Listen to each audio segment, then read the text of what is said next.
Hello, and today I'm going to be reading the book Someday by Drew Hayden Taylor. I'll be reading a physical copy of this, but there's also a PDF online. If you go to a website called ca1lib.org, there's a lot of free books on there, and you can also follow along if you enjoy reading and listening by getting the PDF off of that.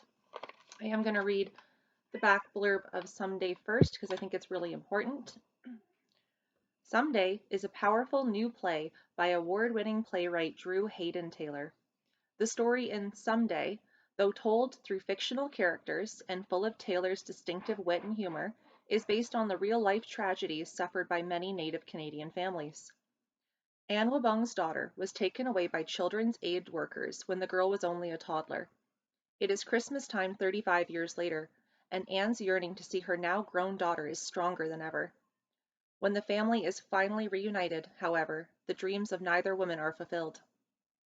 The setting for the play is a fictional Ojibwe community, but could be any reserve in Canada, where thousands of Native children were removed from their families in what is known amongst Native peoples as the scoop up of the 1950s and 60s.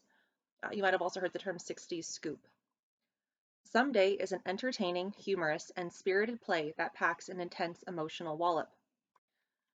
So as I read through this book, it's going to be two parts. I'm reading the first part in this video. The second part will be a separate video. I will do a light trigger warning at one part of the book for sexual assault. I will, however, when I'm reading, I'll make note of that trigger warning, and you can feel free just to skip ahead about 20 seconds. You won't miss anything. And all right, let's get started. This is my first time reading a play, so I'm gonna put on my acting chops when I read out the voices.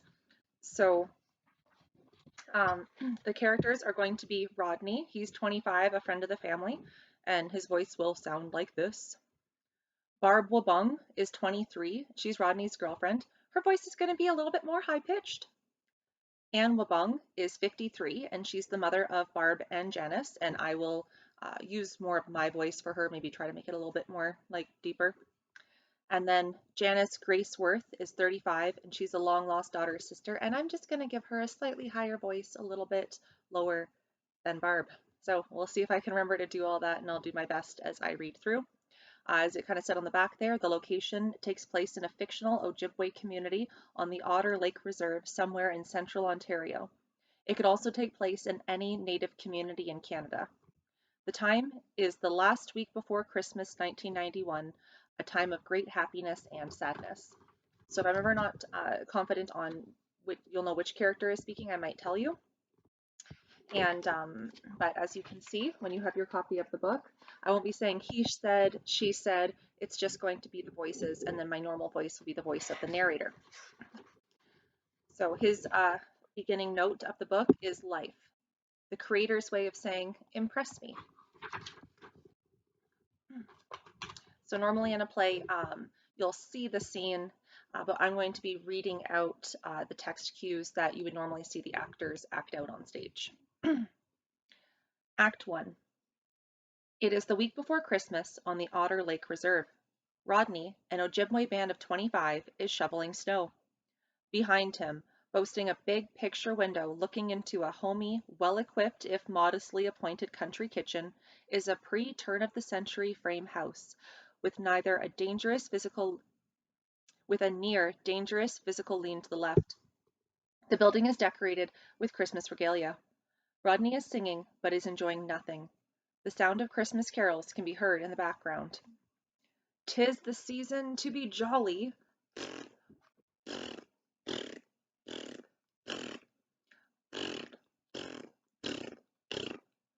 God, I hate Christmas. I really do. I hate the way everything gets speeded up 2 extra notches, like diarrhea after bad cranberry sauce. I hate all the distant relatives who treat you like you just gave them a kidney. Greedy kids, greedy adults, greedy department stores. I hate those stupid songs. The bad Frosties and Rudolph. "'Twas the night before Christmas," with mice of all things. The Flintstones meet Santa Claus, Gilligan's Island meets Santa Claus, and in 1969, even the Apollo astronauts meet Santa Claus. And most of all, I hate snow. The more you shovel, the more it seems to come like homework. I came back for this. At least in the city, they pay white people to do this. The ironic thing is, this isn't even my driveway. That makes me more miserable. Snow to the left of me, snow to the right of me. My kingdom forever, my kingdom for a snowblower. Barb, 23, walks on carrying shopping bags full of Christmas-type materials, wrapping papers, ribbons, etc. Waiting for the snow to melt? I'm waiting for my heart to restart, if you must know. Quit slacking off. Try to finish the driveway before dark, huh? And while I have the shovel, a new foundation for the house, perhaps? Don't bother. That would take a man with muscles. Oh, your wit skewers me. Whatever. Barb leaves the driveway and enters the house. A chipmunk's Christmas carol commences to play. Ah, yes, the chipmunks. The voice of sanity in this depressingly cheery season. And that ravishing creature was my little speed bump on the road of happiness. The girl of my dreams, or sometimes my nightmares. I'm told we have a peculiar relationship, sort of like a cross between Oka and a cheap motel. We fight, we make up, we make love, we fight again. Sometimes we fight while making love. If it wasn't for the luxurious job she enjoys at the band office, it just wouldn't be the same. We'd be broke. Anne, a woman in her mid-50s, enters. She is carrying containers, some empty, others filled with various leather and beaded crafts.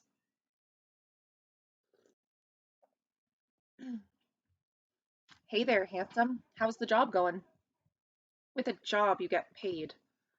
I don't know what your usual fee is, but how about a good old-fashioned cookie?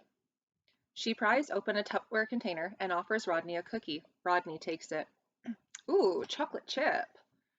It's all I need in life. My chocolate chip cookies, my soap operas, and my lottery tickets. What else is there? Someday I'm gonna be rich. Just you wait. Rodney watches as Anne enters the house. And I think she's one of the reasons I put up with Barb. There's just the two of them now, the Wabungs. Mother and daughter, oil and vinegar, salt and pepper, cats and dogs. Well, you know what I mean. He walks up to the house. It is amazing this house is still standing. If you'll notice, there's a definite lean to the left. Because of that, I like to call it the communist house. Get it? Lean to the left? Anne is convinced the house will outlive her and Barb. People die, but never memories. And this place is full of memories. Every family has their skeletons, and the Wabungs are no different.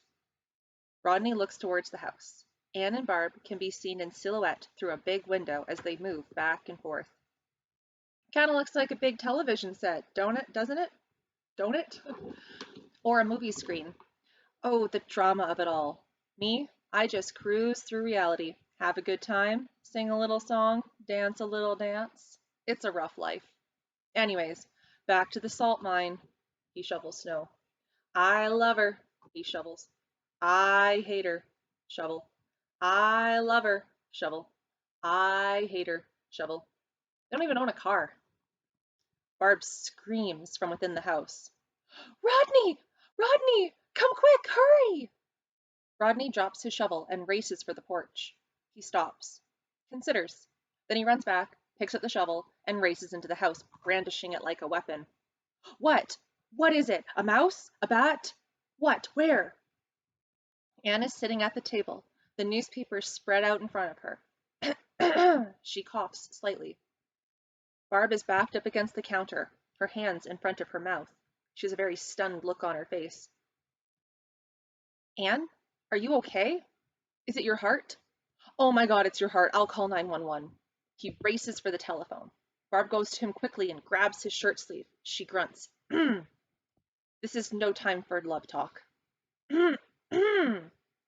Barb grunts twice passionately. She points towards the table. What? She hauls him over to the table and points to the paper with one finger. Rodney squints over it. The lottery numbers? Yeah? So? Anne holds up her lottery ticket in the other hand. Confused, Rodney looks at it. Suddenly, it begins to dawn on him. He looks back and forth between the ticket and the paper several times before throwing himself against the refrigerator with the exact same expression Barb had. They are all silent for a moment. Did that say $500,000? No, 5 million. Rodney screams at the top of his lungs. Barb screams in staccato bursts. Anne jumps up and screams a healthy and wonderful blast. This proves to all you non-believers that there is a God, and more importantly, he likes me. He likes me 5 million times. Oh, what a glorious Christmas.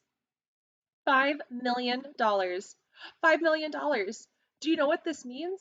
I can kiss the band office goodbye. Adios. Buenos noches. Sayonara, suckers. Anne is shocked at Barb's rudeness. Barb! What? We can retire. You're 23. What are you going to do for the rest of your life? Fish for 50 years? Hey, I can handle that. Why? What do you want to do with it? Well, I thought maybe we could get some new screens for the porch. They're looking kind of ratty. Maybe build an extension on this place. A rec room? A sewing room. That's all? Maybe a new dress? Think bigger, Mom. 2 dresses? Is the word invest in either of your vocabularies? Barb dismisses Rodney. Oh, right. I'm taking financial advice from you. Hey, so I've had a financial setback. The band cut off your funding. You can't be a professional student forever. Barb and Rodney start to argue, but Anne cuts them off. Will you two cut it out? You're acting like a couple of dogs. Do you really think we should invest it, Rodney? Yes, definitely. As they say, we'll make the money work for us. Barb looks at him quizzically. What's this us business? Well, I thought, you still like me, don't you? Think again, hit the road, shorty. Barb, you apologize to him right now. I was only kidding. He knows that, don't you, Rodney? Rodney remains unconvinced. He watches her warily. Yeah, I guess. Anne is looking off at a picture on the wall, but the other two are oblivious. How do we claim the money? Go to the lottery office in Toronto. Show them the ticket. You'll get your money, I think. We better take every suitcase. Think we can get the money in 10s and 20s? $5 million in cash in those small suitcases? You're right. Better take some garbage bags. I think they give you a check. A check? Yep. Then we only need 1 suitcase. If we leave now, we could be there before 7. The office would be closed. You don't think they would stay open for 2 of Canada's newest millionaires? We'll tip. Calm down. The ticket isn't going anywhere. I'll borrow my brother's car tomorrow and take you in myself. How's that? Rational talk has no effect on Barb. I want to go now. There's $5 million waiting for us with our name on every single one. Quit stalling. I hate collecting dusty money. Geez, take it easy. It's not going anywhere. You sure? You've got the ticket. Who'd take it? The government. Come on, Barb. What's one more craft dinner? You can almost make it now without reading the box. Rodney, do you really think it's possible for dreams to come true? I mean, really possible? Of course they can come true. Mine just did. I only have one dream. Anne gets up and walks over to the wall where there is a small black and white photograph. She looks at it wistfully. What dream is that, Anne? Barb elbows him in the ribs. The mood in the room becomes downbeat. Don't get her started. I hate when she puts herself through this. They took her away a long time ago, Mom. For all we know, she could be dead. Anne wheels around and slaps Barb's face. Tension is heavy in the air. Don't you ever say that. Don't you ever say that again. She's alive. I know she is. In here, she points to her heart, and out there. I want my baby back. We can use this money to hire one of them private detectives to track her down. You talk about her like she wasn't a part of this family. She was a part of this family before you were even born. She's your older sister. Where do you... Why do you think the money came now? It's a gift from God. His way of telling me he wants us to be a family again. We're going to have a happy Christmas, a Christmas to remember, and I won't hear you talking contrary. Barb is still rubbing her cheek. Anne starts to put on her sweater and dresses herself during the following dialogue for a trek outdoors. You hit me! And I'd do it again. You never hit me before. I never wanted to before. Where are you going? No place you need to worry yourself about. It doesn't concern a girl who doesn't care, and I'll tell you this right now. Never, never in my entire life did I expect to see a daughter of mine badmouth her own flesh and blood. Stop taking it out on me. Just stop. It's not my fault. Rodney reaches for his jacket. Well, I can see I'm probably embarrassing you two by being here. This is obviously a family matter. Rodney, sit down. And then she turns to Anne. You gotta stop blaming yourself for what happened sometime, Mom. You gotta let things go. Look at Agnes Weasel. She's waiting for over 40 years for her son to come back. Nobody remembers if he even existed, but she still sits there, waiting. It's the only thing that keeps her alive. A shell of a woman waiting by her window. I don't want that for you. Grace is the past. I've lived in her shadow for 23 years. Enough is enough. You weren't in anybody's shadow except your own mind. You are my youngest, my baby. You are so close to my heart. You are my heart. Rodney is definitely ill at ease, wishing he weren't there. Anne starts to put her jacket on. Will you tell me where you're going, please? To the band office before they close up. They have a Toronto phone book. Somewhere in those dandelion-colored pages is the man who just might find my daughter.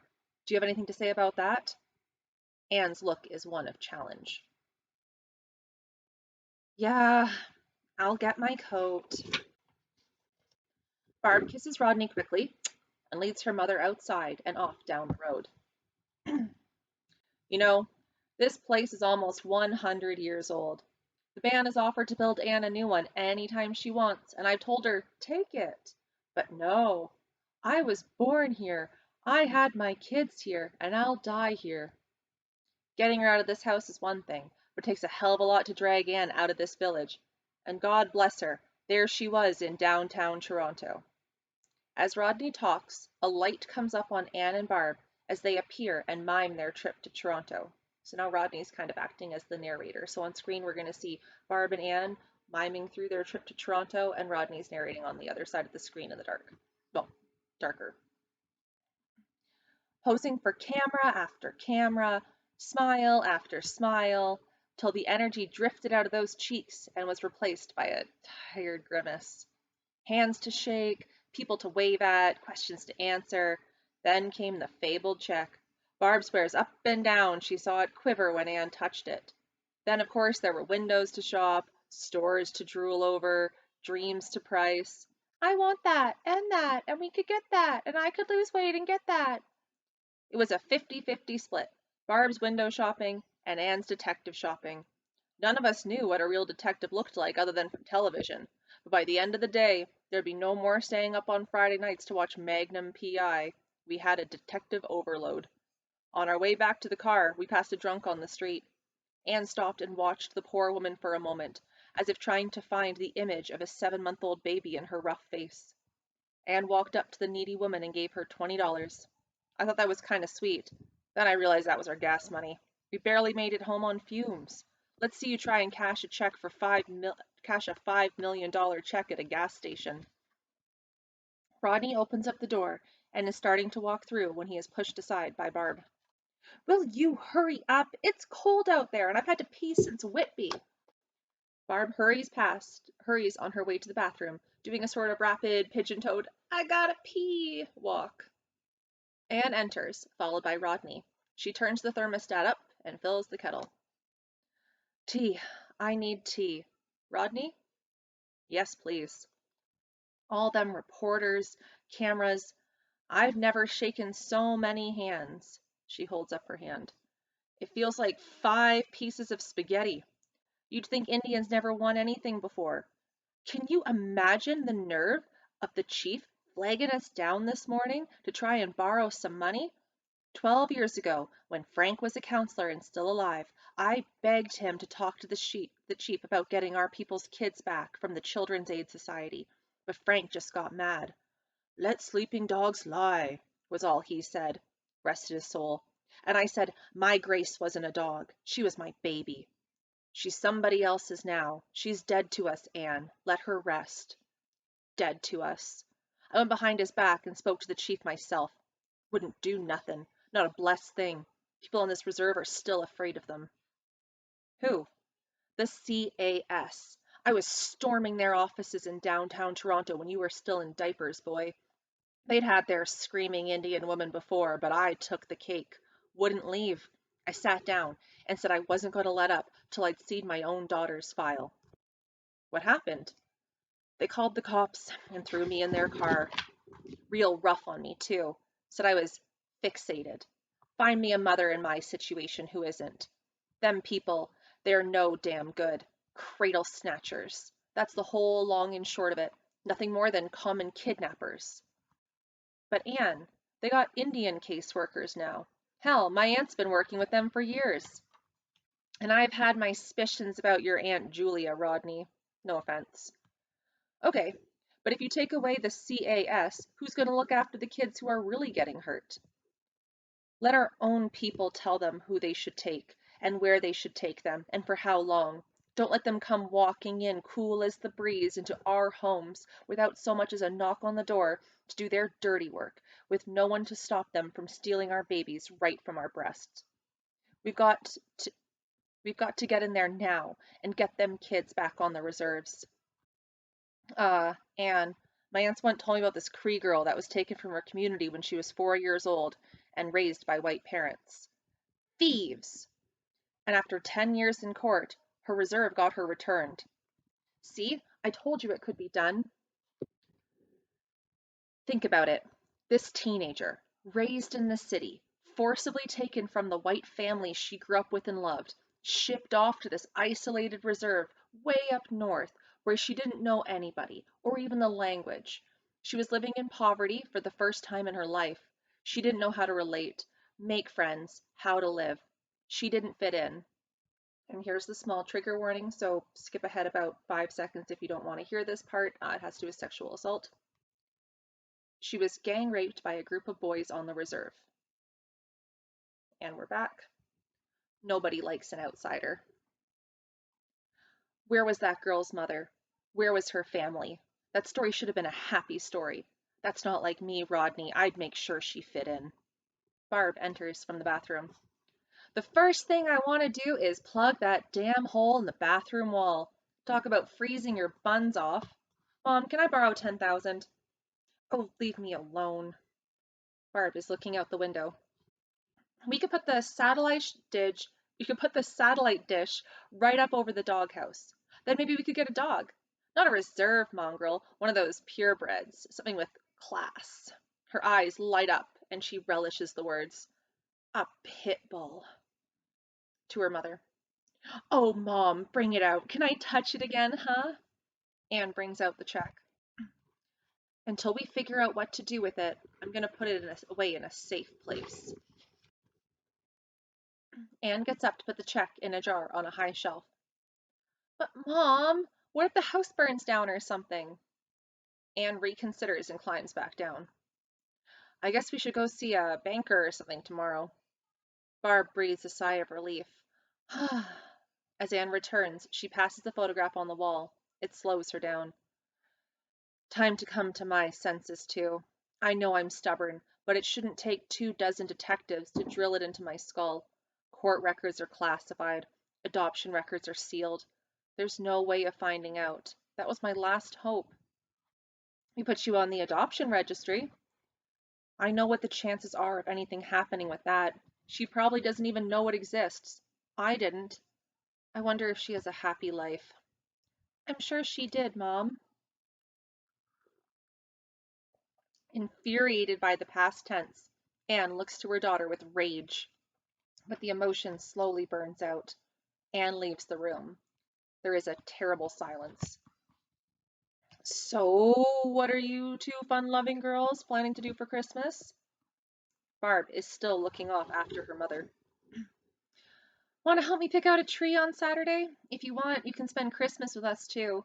Mom told me to ask you. You can help us do the tree on Christmas Eve.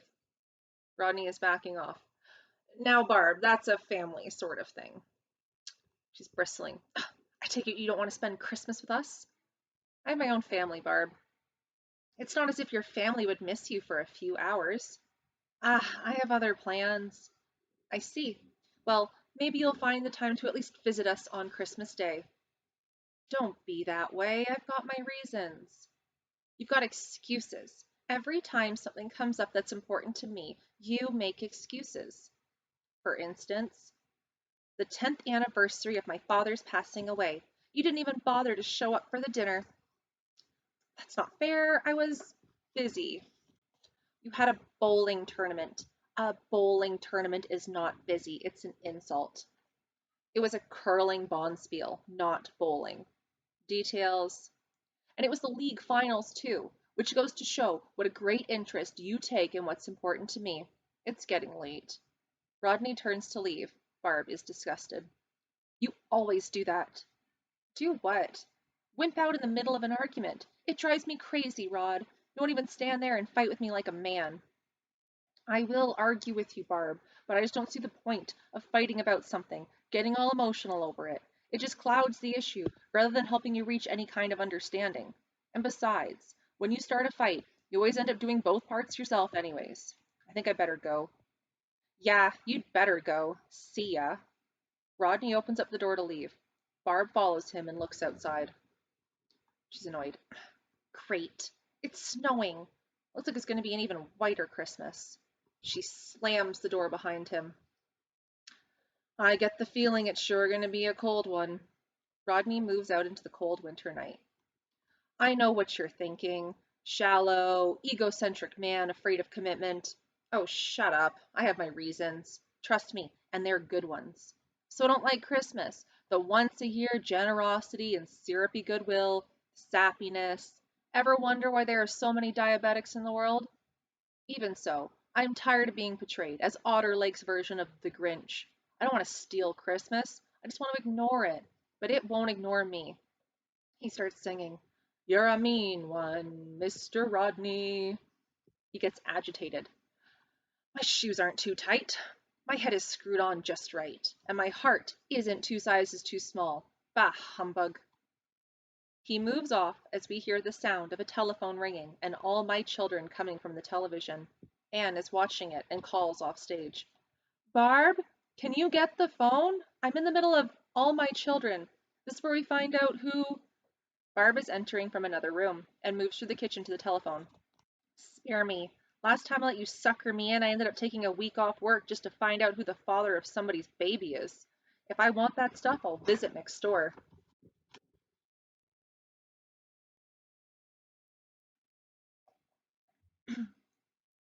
She picks up the receiver. What? Of course it's me, Vanessa. I live here. Calm down. What kind of information? Are you kidding? Did she say why? By name? Oh my god, yeah, okay. Let me get a pencil. She finds one. Okay, shoot. She writes a short message. Thanks, Vanessa. She hangs up. There is a timid rapping at the door, and Rodney slowly peeks his head in. Snooky pie, I had time to think about last night. So this has been the next day. There's a first time for everything. Let me finish. If it's really important to you, I'd be delighted to come over and help you decorate the tree. Oh gee, sweetums, how do I let you talk me into these things, eh? One minute I'm planning to be home safely tomorrow night drinking eggnog by the pailful. Well, actually, it's my brother's new recipe for eggnog. He calls it beer nog. So it looks like I'm all yours instead. Not now, Rodney. How about this? Let me take you into town tonight and I'll buy you dinner. Better grab it, because after you cash that check, you'll be buying me dinner for the rest of your life. There's no comment from Barb. How about a movie or a couple of beers? We haven't been out on the town in a while. Consider it a congratulatory outing. No, thank you. How about a boot to the forehead? She's not listening. Not tonight. What's the matter with you? You look like you've seen a ghost. Close. Vanessa just called from the band office and she says, Barb, I just got the strangest call at the band office. And I figure, well, that's your job, honey. You took it. But she tells me this woman was asking for information from her, a certain type of information. And you know how Vanessa loves to drag things out. So you want to strangle her, but I didn't give her the satisfaction. I just waited. Old information, she says, from over 30 years ago. She says this woman started off real vague, asking about any kind of information about Indian kids taken away for adoption during that time. And then she goes, listen to this. She starts getting specific, she says. And she mentions your mother by name. My mother. It's about Grace. Did she leave any number or anything? Yeah. She said to call Janice Worth at some law office and gave a phone number in Toronto. Rodney takes the slip of paper and reads it. You'd better tell her. No, you. She's your mother, but she likes you better. Barb, you have to tell her. Anne has entered during this last part and hangs back in the doorway. Tell me what? What if it's a false alarm? What is a false alarm? Who was that on the phone? It doesn't matter. She has a right to know. Somebody around here better tell me something soon. Yesterday she was ready to put all this behind her. Why open a new wound? It's about my baby, isn't it? You see? Did you hear that? Do you hear it? Mom is expecting a dependent 7-month-old baby to come walking through those doors and into her arms. She'll want to breastfeed this woman. If this is Grace, she'll be a 35-year-old woman with a set of parents and a full history. Mom doesn't want that. When she's heard about the money, it's possible. We've been in all the papers. Don't you find it a bit coincidental that she phoned just after we picked up the check? I don't want to think about it, but I have to. What if she's after the money, or a cut of it anyways? In your condition, you'd give her the whole $5 million at the drop of a hat. I have nothing more to say on the subject. I will not open my mouth again.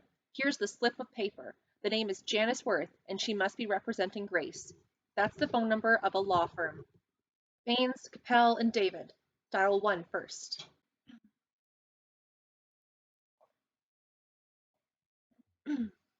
Barb hands her the piece of paper and sits down, facing away from her mother. Anne stares down at the paper. Rodney doesn't know where to look. Slowly, Anne moves towards the phone. She picks up the receiver and dials with aching stillness. It rings. When she finally hears a voice on the other end, she passes the phone over to a surprised Barb. Barb! Barb! Barb hesitates, looks at the phone, looks up to God, and then marches over to the phone. She takes it from her mother. She freezes on the line, then quickly passes it over to Rodney. What? Oh, why me? Just take it. He moves across the kitchen and takes the phone. Rodney. Janice Worth, please. Silence. I'm phoning on behalf of the Wabungs. No, I'm just a friend of the family. Mrs. Wabung is very anxious to speak with her daughter. Not on the phone. Tell her not on the phone. On the phone. I'm sorry. What was that? But wouldn't it be better if Grace talked personally with the family? Oh, I see. It's kind of hard to explain. The house is just up from the band office. Turn right at the big pine tree. Yes, yes, I'll pass the message along. Rodney hangs up. Well, is she going to get the message along to Grace? Sort of. Janice Worth is Grace. She'll be here early tomorrow afternoon. Mom, are you okay? Tomorrow. That doesn't give us much time. Time for what? Look at this place. It's a mess. It's a dump. How could I live like this? Calm down, Mom. I've got to buy groceries. She'll probably be half starved to death. What should I cook? She's probably used to white food. I sure can't cook her Indian food then. What do white people eat, Rodney? Stuff like whole wheat and yogurt. Gotta remember to get some of that stuff. Whole wheat and yogurt. Oh, and the tree. The Christmas tree. Will your brother lend us the car again, do you think?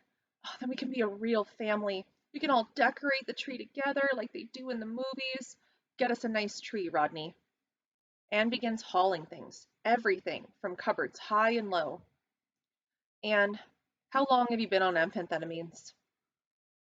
You want to make a shopping list, Mom, or should I just bring home the whole store? I told you my baby would come home someday. She's coming home. She's coming home. Come on, Rod. Anna's cleaning a mile a minute. Barb and Rodney quickly throw their outdoor gear on. Well, I think we've made her day, wouldn't you say? Perhaps too much. This may turn out to be wonderful. Hell, you may even like Grace. After all these years, you'll finally have someone to play Barbie dolls with. You're such an optimist. I have to be, dating you. Rodney and Barb exit. The stage is lit by twinkling snow crystals, transforming the bleak snowbanks into the gateway of magical winter wonderland. Very subtly, a tinkling music plays within this soft spectacle. The image is peace on earth. We hear the sound of a car engine pulling up in the near distance, then the sound of a Christmas tree being removed from the roof rack of a car. A sluggish Barb and Rodney come slumping on with an absolutely stunning, if cumbersome, blue spruce Christmas tree. I gotta admit, it's a great tree. She's already got the place picked out, over in the corner. Why there? You've never had it there before.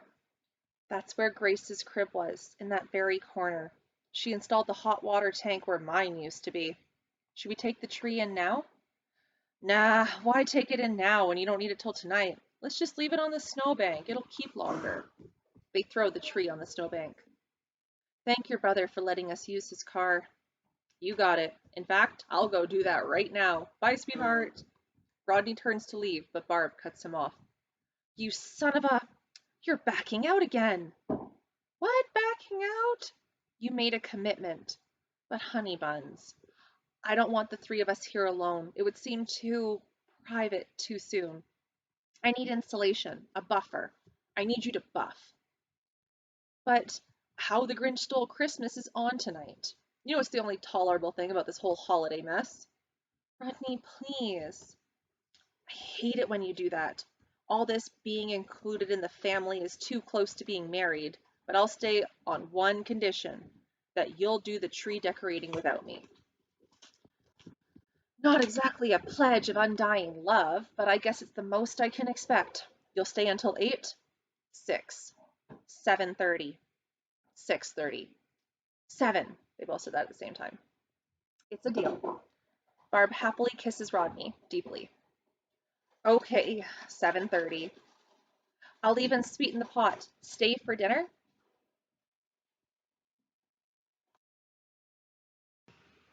Sorry about that. I'll even sweeten the pot. Stay for dinner? Rodney pulls away suspiciously.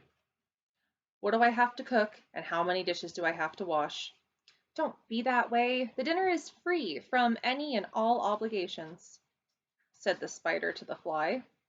Barb kisses him quickly and runs into the house, turning just before she enters. She gestures for him to come in. Ronnie returns the wave and smiles half-heartedly. Lost again. Rodney runs to join her. Barb and Rodney enter the house as Anne begins shoving a wild rice stuffing up a plucked goose's bum. Anne never stops working as she talks. Smells like a forest in here. That's the pine sol. Stay out of my way or I'll stuff you too. Rodney and Barb move to the side. Sorry. Barb, put the good tablecloth on for me, will you? Barb complies. Well, did you get it? Got you the best darn tree in the province. Once Grace sees that tree, she'll be so overcome by the spirit of Christmas she'll never leave, and you'll all live so happily ever after. Thank you, Rodney, but that's a little thick. Ha! That was Anne. Fine, but it's still a nice tree. You got anything to drink, Anne? I believe Barb picked up some pop this morning with the groceries. Barb climbs down from cleaning the clock. Yeah, in the fridge. Get one for me, too, will you? Bottom shelf of the door, left side, by the yogurt. Rodney pulls out 2 soft drinks. Barb, open the oven. Anne puts the bird in the roasting pan. I wish Frank were here to see this. It's a nice bird. She means Grace? Oh. The goose fits snugly in the oven, hidden from further scrutiny to do its cooking.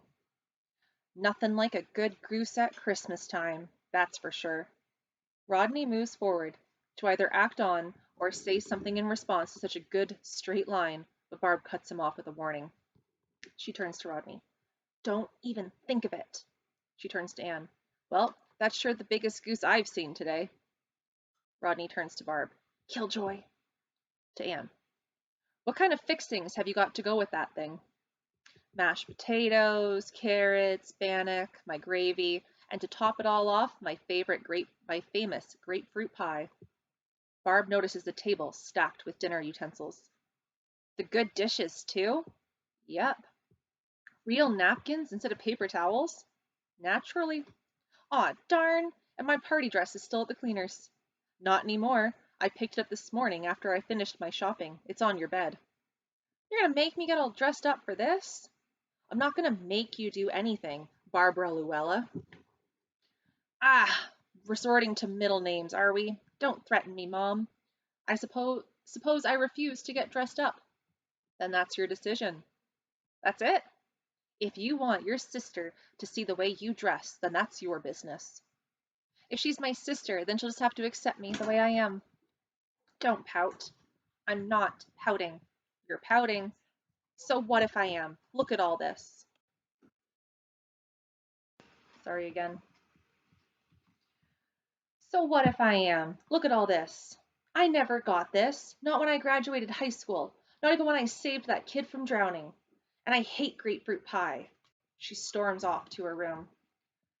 Sometimes I wonder if she put me through those 30 hours of labor on purpose. Rodney looks down at himself. Nobody told me this was semi-formal. Barb storms back in, toothbrush in her mouth, paste and foam dribbling down her chin, swipes her purse off the back of a kitchen chair, and marches off to the bathroom. She mumbles and grumbles incoherently throughout. Anne removes her apron and hangs it up. For the first time, we really see her brand spanking new dress, and it's lovely. Wow, nice dress, Anne. Or should I say Elizabeth Taylor? Oh, go on. Oh, sorry. No, I mean it, go on. May I have this dance? Anne giggles and pushes him away. You're crazy. I'm an old woman. Not in that dress you aren't.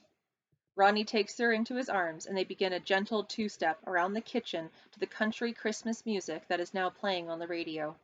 The two-step should have become fairly expert and fun to watch, peppered with Anne's laughter and efforts to match her partner. Finally, the song ends. Rodney bows. Thank you for that delightful dance. You're welcome, fine sir. She wipes her forehead.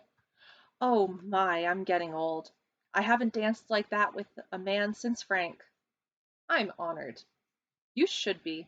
I was 16 the first time he spoke to me. He was 19 and so worldly. He'd lived in town for a whole year. Mom and Dad didn't like him much. His English was too good, they said. One day he asked me, Anne, will you come out with me to see a movie?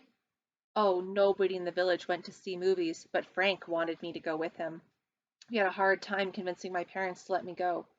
I know this sounds horrible, but Frank sort of bought me. Bought you? He offered my father 30 pickerel to let me go to the movies with him. Today it sounds bad, but at least we got out. Barb emerges one more time to get a towel from the bathroom. She's half dressed and still fuming. I don't need this, Mother. I could be out having fun, but no. I'll put up with this, though every fiber of my body is rebelling. I just thought you should know. She disappears behind a slammed door. Anne and Rodney carry on as though nothing had happened. Well, Friday came and he arrived in his pickup truck with the different colored doors on it. In town, there was a whole lineup of white people right around the corner. Some of them looked at us funny. I just looked down. I still have trouble looking white people in the eye, but not Frank. He looked right back. They didn't look much longer. And the smell inside that place, reeking of popcorn and butter. So messy, that place, and dirty. Torn tickets, spilled popcorn, paper cups and gum wrappers, everything. I was embarrassed for the people. But those big, red, comfortable seats, I could have slept there. What was the movie? It was called Rear Window. It took me a while to get into it. You gotta understand, I'd never seen a movie before, or even been in an apartment building. So it took me a while, but pretty soon I got to like it. I even found it funny. Reminded me of home. Those people looking out their windows at other people's business. I loved it. From then on, we practically lived in that theater. We were married a year later and spent our wedding night there. Your wedding night? It was a double feature. In a strange sort of way, it's kind of romantic. Barb comes in, furiously wearing a dress more appropriate for a New Year's Eve dance, and holds out her arms. How's this? Happy? She plunks herself miserably on a kitchen chair. Barb, you look so feminine. Barb's arm swung in circles towards herself, welcoming more abuse. Okay, come on, let's get it over with. The shots. Now, Barb, you look just fine. Grace will be proud to have you for a sister. Grace. Well, I gotta admit, I'm curious. I wonder what she'll look like.